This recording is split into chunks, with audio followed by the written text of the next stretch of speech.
आज आपण रिव्ह्यू करणार आहोत द इंद्राणी मुखर्जी स्टोरी या डॉक्युमेंटरीबद्दल. ही डॉक्युमेंटरी बघून असं वाटेल की बरं आहे, आपल्या आयुष्यातली नाती इतकी गुंतागुंतीची नाही आहेत. हे म्हणजे विचित्र श्रीमंत लोकांच्या श्रीमंत गोष्टी असं आहे.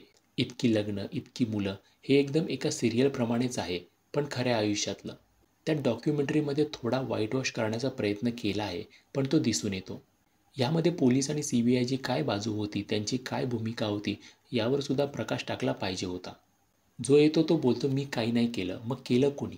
सगळेच पात्र विचित्र वाटतात, कोणावर सुद्धा दया येत नाही. ते इंद्राणी आणि वकील यामधील संभाषण वेगळाच इशारा करतात.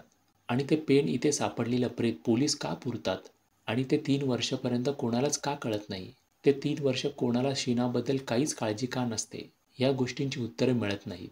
तर हा होता रिव्ह्यू इंद्राणी मुखर्जी स्टोरी या नेटफ्लिक्सच्याच डॉक्युमेंटरीचा.